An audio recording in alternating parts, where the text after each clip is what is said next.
vous surveille. Le gouvernement possède un dispositif secret, une machine. Elle vous espionne jour et nuit, sans relâche. Le mind control est un système de surveillance satellitaire électromagnétique qui permet de lire dans les pensées, de filmer et enregistrer à travers les murs, de provoquer des troubles, phobies et malaises divers, de manipuler les comportements. Le mind control permet de savoir pour qui votent les personnes scannées.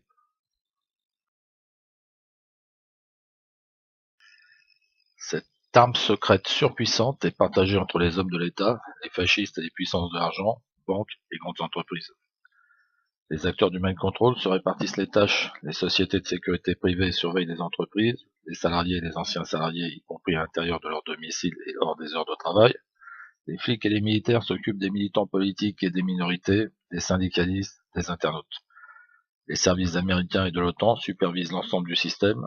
Diverses associations pseudo-humanitaires fournissent des chiens de garde, bénévoles ou payés avec l'argent des fonds secrets ou des banques.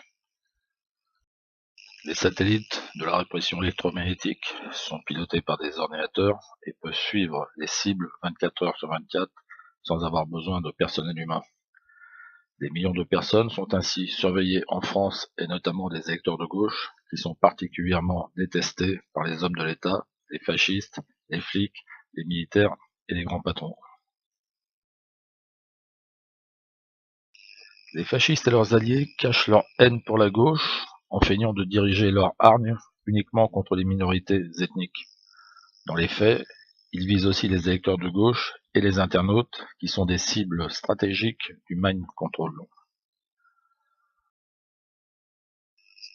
Dans toutes les grandes entreprises, les électeurs de gauche sont repérés, fichés, marginalisés et souvent licenciés au moindre prétexte.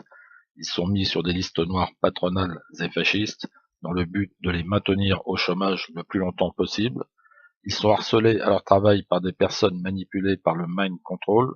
Ils sont aussi scalpés, édentés, rendus obèses et impuissants par les ondes électromagnétiques. Ils sont harcelés hors des heures de travail par les satellites des services de sécurité de leur entreprise.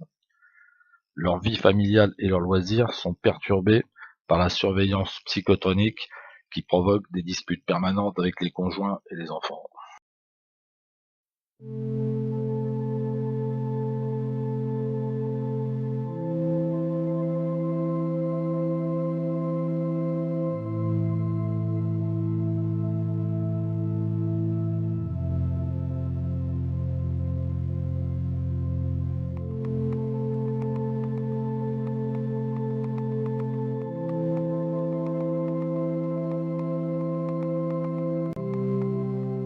Les enfants des électeurs de gauche sont souvent mis sous surveillance 24 heures sur 24 par satellite et gênés dans leurs études et leur vie sociale. C'est un véritable cybersystème carcéral secret à distance qui a été mis en place par les forces de l'argent, les hommes de l'État et les fascistes depuis une trentaine d'années, sans que personne ne proteste, alors que la totalité du monde politico-médiatique est informée sur le sujet.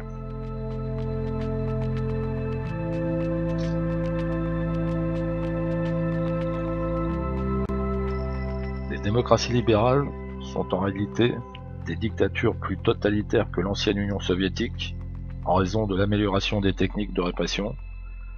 La différence entre la dictature actuelle et celles qui l'ont précédée dans l'histoire du monde, c'est que notre tyrannie revêt des oripeaux de la démocratie, alors qu'elle constitue le despotisme le plus ignoble depuis l'émergence des premières civilisations humaines.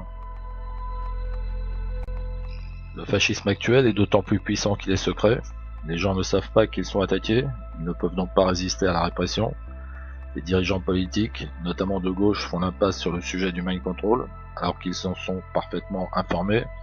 Ils savent pertinemment que les simples salariés, étudiants et retraités de gauche sont systématiquement visés par cette répression sournoise et surpuissante.